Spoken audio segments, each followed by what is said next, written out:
Bonjour à tous, aujourd'hui on se retrouve pour une nouvelle vidéo consacrée à Hunter x Hunter et dans cette vidéo on va parler du chapitre 404 de Hunter x Hunter. On est donc dans la vidéo revue du chapitre 404 de Hunter x Hunter. Alors, je précise simplement que la traduction que j'ai peut contenir des erreurs, d'accord? Donc c'est évidemment toujours mieux d'attendre la traduction officielle, mais donc voilà, je préfère quand même faire la précision. Et donc on est parti alors avec ce chapitre 404 de Hunter x Hunter qui est très intéressant encore une fois. On reste dans l'intrigue de la guerre de succession. On va avoir dans ce chapitre 404 une explication très tôt dans le chapitre. On va nous parler d'un jeu stratégique complexe, donc on est dans ce chapitre-là, dans la suite du chapitre précédent où justement Kurapika va rencontrer le troisième prince. Ça va nous parler donc d'un jeu stratégique complexe qui implique 10 pièces spéciales. Chacune serait dotée de pouvoirs uniques reflétant les capacités et les intentions de leur détenteur. Kurapika va prendre le temps d'expliquer le fonctionnement de ces pièces, soulignant particulièrement apparemment l'importance de la 10e pièce qui serait capable de modifier drastiquement le cours du jeu. Et cette pièce-là aurait apparemment la capacité d'augmenter le pouvoir de son utilisateur à mesure qu'elle est utilisée. Et donc le troisième prince va discuter avec son garde de l'efficacité de ces pièces. Il va noter que leur impact dépend beaucoup de la compétence de leur utilisateur. Et donc ça met en lumière l'importance de la prudence et de la stratégie justement dans cette bataille. Le troisième prince va exprimer son intention de restituer la 10e pièce au roi, convaincu que c'est la pièce qui serait la plus influente. Kurapika va apparemment révéler que la pièce possédée par le troisième prince pourrait contenir un pouvoir mystérieux, ce qui la rend apparemment importante dans le cadre du conflit de succession. Ensuite, justement, on va nous expliquer que si le troisième prince apparemment parvient à réunir les 10 pièces, il pourrait obtenir un contrôle considérable sur justement ce conflit de succession, transformant du coup ce simple jeu-là qui nous est présenté dans ce chapitre-là en un véritable atout redoutable dans le cadre de ce conflit de succession. Ensuite, apparemment, à la fin de cette discussion, le troisième prince va décider de confier une pièce à Kurapika. Le prince et Kurapika vont parler également de l'urgence de la situation. Justement, le troisième prince est de plus en plus inquiet apparemment à propos du 14e prince Wobble. Kurapika va expliquer que malgré toutes les mesures de sécurité en place, la compétition entre les princes devient de plus en plus intense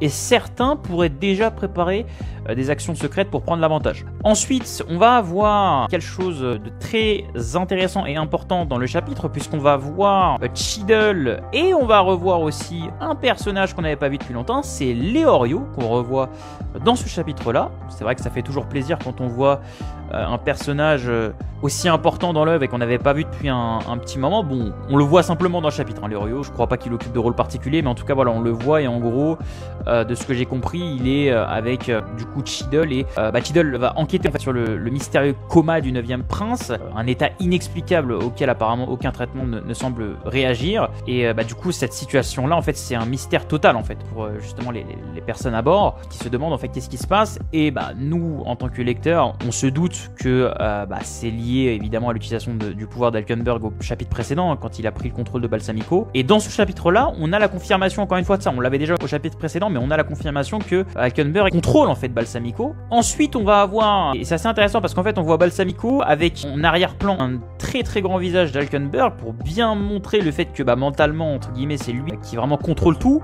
On va avoir une espèce de réflexion où il va noter, il va prendre conscience en fait que le combat à venir ne sera pas simplement physique mais également psychique, mental.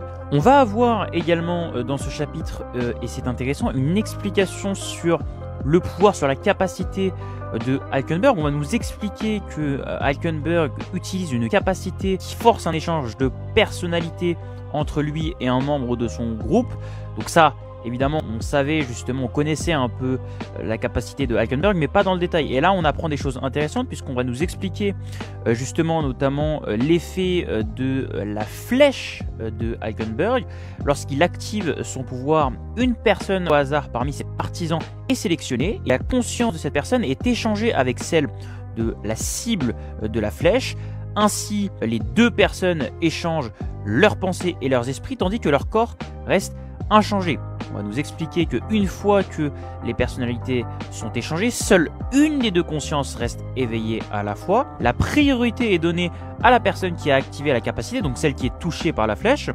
Et l'autre, donc la conscience de la personne qui n'a pas activé le pouvoir, entre dans un état de sommeil forcé jusqu'à ce que l'utilisateur de la flèche s'endorme lui-même. Et donc en fait, on va nous expliquer justement notamment la stratégie de Halkenberg en lien avec le diagnostic médical, puisqu'en fait, comme la personne qui, entre guillemets, ressent les impacts liés à l'utilisation de la flèche de naine est dans un coma, en réalité seulement endormi à cause de l'échange de conscience, et bah Halkenberg prévoit apparemment de faire en sorte que ce coma ne soit pas examiné de près en demandant justement à sa mère de s'opposer à une autopsie. Et en fait, on nous explique un peu, parce que c'est vrai que ça peut paraître initialement pas très clair, dans ce conflit de succession, la mort est considérée complète seulement si le corps et la conscience meurent ensemble.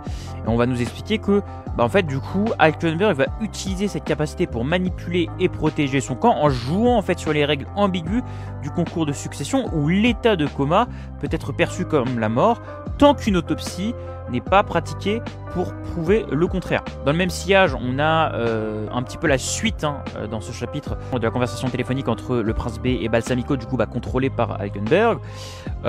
Il va être expliqué que justement avant sa mort, Halkenberg a laissé 3 dernières volontés, une annonce publique, un adieu de la part de ses partisans et un transport digne de son cercueil par ses gardes personnels. Et donc le prince B va demander à Balsamico d'honorer les dernières volontés d'Halkenberg et de le traiter avec respect. Halkenberg va remercier le prince B. On va avoir également Seridnich dans ce chapitre qui va se demander si justement il va pouvoir relever en fait les défis seul.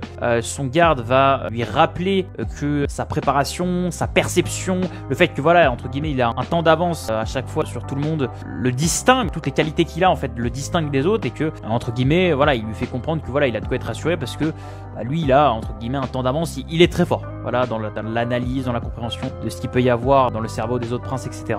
Et le chapitre va se terminer avec donc une annonce de la mort d'Halkenberg qui est diffusée, si je dis pas de bêtises, au niveau 3 du bateau. On va avoir les membres de la brigade fantôme, notamment Finks, Nobunaga et Feitan, qui vont apprendre en fait cette nouvelle-là de la mort de Halkenberg qui est annoncée. Et justement, Finks va suggérer qu'il se dépêche de rejoindre le niveau 4 et le chapitre va se terminer là-dessus. C'est vrai que ce chapitre-là est super intéressant avec toute l'intrigue autour d'Halkenberg qui continue avec l'intrigue Halkenberg, Balsamico, etc. Ce duel-là qui est entre guillemets un duel psychique, mental entre Halkenberg d'un côté, le prince B. On ne sait pas si le prince B va détecter ou pas que son garde du corps Balsamico est sous contrôle de Halkenberg. Et donc voilà, on a un chapitre qui est intéressant, qui fait encore une fois avancer l'intrigue de succession. Je pense que pour les prochains chapitres, on ira, je pense, vers d'autres intrigues. Mais en tout cas, voilà, un chapitre très intéressant. J'attends de savoir ce que vous pensez du chapitre en commentaire. Évidemment, n'hésitez pas à vous abonner, à liker cette vidéo si vous l'avez aimé. Et puis, nous, on se retrouve une prochaine fois pour une nouvelle vidéo. Ciao, ciao!